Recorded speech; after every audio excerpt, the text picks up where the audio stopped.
Chaka est étudiant à l'École supérieure du journalisme et des sciences de la communication. Il est né dans les années 98 à Guansolo, un village dans la commune rurale de Bankoumana, cercle de Kati. Il a une licence en lettres modernes et également membre de plusieurs associations, dont le Club Lettres, Club des lecteurs de l'Institut français, également les jeunes esprits de la littérature malienne. Mon nom, c'est Lawale Chaka. À l'Institut français, quand je partais en 2015 pour la première fois, on ne parlait qu'en français, les exposés, les trucs. Mais j'ai essayé de faire des déclamations en Bamanankan et chaque explication que j'essayais de donner, je disais Lawale là, pour dire autant d'attente, c'était comme si c'était comme cela. Et c'est à travers ça que les gens m'appelaient Lawale Moro. Lawale Moro, Lawale Moro. Peu de personnes savaient que je m'appelais Chaka Keita. Et là, j'ai vu qu'il y a un problème. Au moins, je vais avoir Chaka, on va rester Lawale. Et c'est ainsi qu'est venu Lawale Chaka. Donc, ce mot même vient de l'arabe, lahwal, qui veut dire première fois, autrefois. Djahé parle du Mali, Djahé parle du monde. Du Mali qui est toujours étonnant, du Mali qui est toujours extraordinaire et le Mali qui est toujours exceptionnel. Pour cela, nous avons les choses qui nous tombent toujours dessus. Et pourtant, il semble que nous avions été avertis par l'histoire, mais malheureusement, nous tombions toujours dans les mêmes erreurs. Et je me dis cela, et ça c'est le Djahé. Le Djahé, c'est quoi en réalité? Avoir un résultat auquel on ne s'attendait pas. Et on s'attendait qu'il pleuve, mais malheureusement, nous n'avons entendu que des tonneurs. Ça, c'est Djahé. Et voilà, je résume l'histoire et le présent du Mali à cela. Toujours, quand on vote pour les gens, pour un bon management du pays, on tombe sur autre chose. On étudie pour avoir de la connaissance, pour faire quelque chose pour l'État, ça donne autre chose. On prend des armes pour défendre la patrie, autre chose, le résultat, c'est autre chose. Dans ce livre, il y a pas mal d'emprunts. D'emprunts arabes, bien sûr. Ça, c'est explicable à l'influence de cette langue à travers l'islam sur le Mali. Au-delà de cela, nous avons des expressions comme Laïdoutikia, Saratikan, Barika, qui est également de l'arabe. Nous avons Kew, ça c'est un emprunt malinké. Nous avons Dunduguma, également un emprunt malinké. Il y a également la question de Lampedusa, qui est un peu italien, c'est une côte entre la Libye et l'Italie. Voilà un peu des mots que j'utilise souvent pour embellir cette langue bamanankan. Dans les livres, nous avons l'éducation, nous avons la sécurité, nous avons les pouvoirs, le travail, les préjugés. Beaucoup de thèmes sont évoqués, en plus de la migration. Au niveau de la migration, j'ai essayé de montrer que la migration en soi n'est pas un problème. Mais il faut se poser la question, pourquoi cette migration? C'est évident que mes frères, que nos frères et sœurs meurent dans la Méditerranée. Parce que nous leur avons montré, nos dirigeants, nos papas nous avons montré que l'Occident est le paradis et nous devons coûte que coûte entrer dans le paradis. Alors, ici, on a fait de chez nous un enfer, c'est évident que nous cherchions un paradis. À cela, je prends deux exemples. Éducation. Aujourd'hui, ceux qui sont allés à l'extérieur, même s'ils ont des diplômes les plus médiocres de ces pays, de chez nous, ils sont considérés comme des extraordinaires, comme des savants. Tout simplement, ils sont venus d'ailleurs. Et question de santé, il faut que nos chefs sortent d'ici pour aller se faire soigner dans d'autres pays, pour dire que voilà, les mesures sanitaires ou les dispositifs de chez nous ne sont pas adéquats. Et voilà des choses qui nous montrent qu'à tout plan, la migration est une obligation.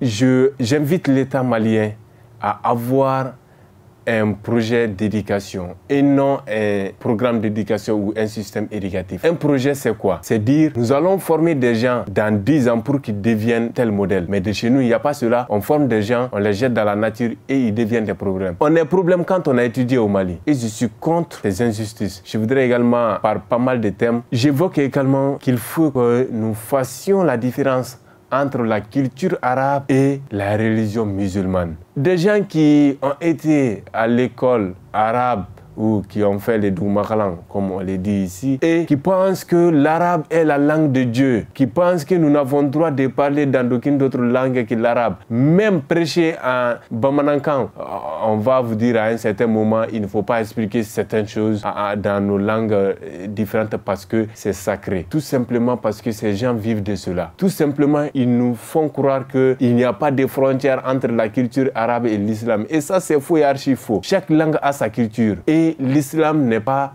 une religion pour une culture ni pour une ethnie précisée. Si c'est pour l'humanité, il faut laisser tout le monde à pratiquer cette religion de manière adéquate avec son environnement.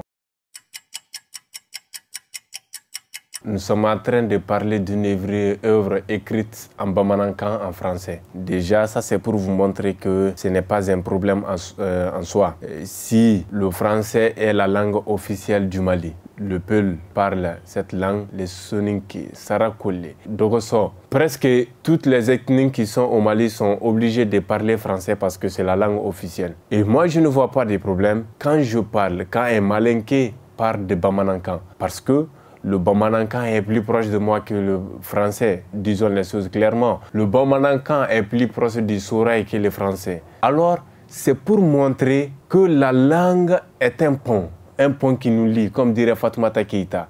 La langue nous permet de relier non seulement de nos cultures, mais aussi notre quotidien, notre façon de voir le monde. Et c'est la raison pour laquelle j'ai utilisé le bamanankan. Deuxièmement, il faut préciser que je ne suis pas alphabétisé en malinké. Je suis malinké bien sûr, mais la première langue que j'ai apprise, c'est en écriture bien sûr, c'est le bamanankan. J'ai bénéficié d'un système curriculum. On faisait le bamanankan d'abord, après le français. Donc, je me suis dit que c'est une chance pour moi de prouver que l'État malien, ce qu'il fait dans le domaine éducatif n'est pas fortuit. Et que de former des gens de la première année jusqu'à l'université, s'ils arrivent à produire quelque chose comme des livres, je suis sûr, si on intègre réellement ces langues dans le système éducatif qu'il le faut, on va créer d'autres choses qui pourront encore mieux servir le Mali. J'ai été impressionné par beaucoup d'écrivains maliens, africains, occidentaux. Ça, c'est encore d'ordre d'éducation parce que le système malien fait souvent qu'on n'a pas la chance de découvrir certains écrivains. Au Mali, je parlais de Moussa Konaté, ce célèbre écrivain qui a fait son temps. Mais celui qui m'a encore plus touché, c'est Ibrahim Ali. Au lycée même, certains commençaient à m'appeler Ibrahim Ali tellement que j'ai apprécié bien son œuvre Toile d'araignée et également Les Nocturnes vivres de larmes. C'est un écrivain exceptionnel qui nous montre que la souffrance, c'est une partie de nous. Nous devons souvent accepter de souffrir pour découvrir le bonheur que nous cherchons. Et il y a Fatou Diom, il y a Ousmane Diarra, il y a Mohamed Diarra, je ne peux terminer de les citer. Mais surtout, sur le plan africain, il y a Alain Mabankou, Fatou Diom, qui m'ont impressionné dans le cadre du postmodernisme, il faut préciser. Bon, Poi, Kalanko, Michi Nakuntante Werela, Nakun Werejume me auna, Kalanin Doninkon, Kalanse Umbe Durushi, Bolo Majigi Tumashi, Ando Bebo Fohi.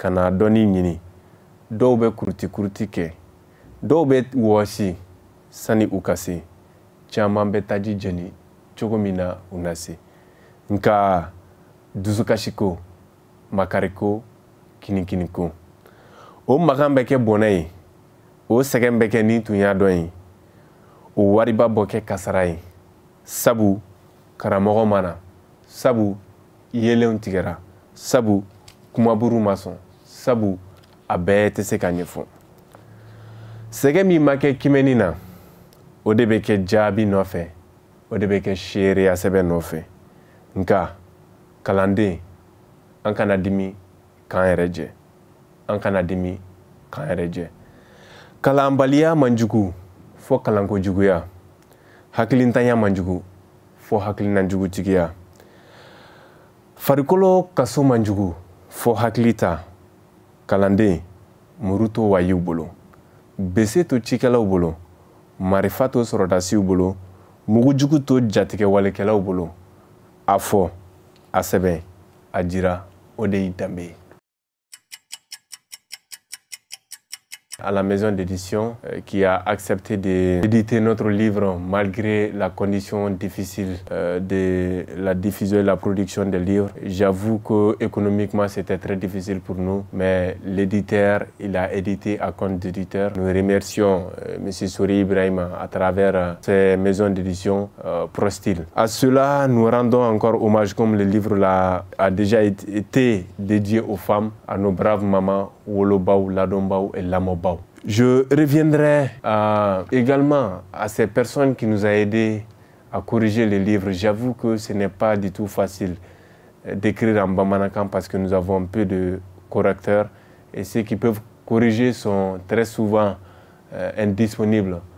Nous allons commencer cela avec le préfacier, Dr Mahamadou Konta, qui nous a beaucoup aidé à faire la correction de ce travail. Sans oublier Dokala Foudjara, qui est le rédacteur en chef du journal Kibarou en Bamanankan. Le plus grand hommage, c'est à Dr Oumar. C'est grand qui a travaillé non seulement pas dans les Bamanankan, mais dans Sarakole, dans Malenke et même Kassonke, qui nous a montré le chemin auquel il faut prendre pour rayonner cette langue. Et mais malheureusement, ce grand bâtisseur est décédé sans voir cette œuvre qui est sans doute le fruit de son encouragement. Et nous lui rendons hommage et prions Dieu pour le repos de son âme. Le plus grand revient également à Oron TV qui a accepté de nous recevoir sur son plateau. Nous remercions vous-même. Un grand clin d'œil à tous les abonnés de Oron TV, spécialement à la rubrique Lire et comprendre.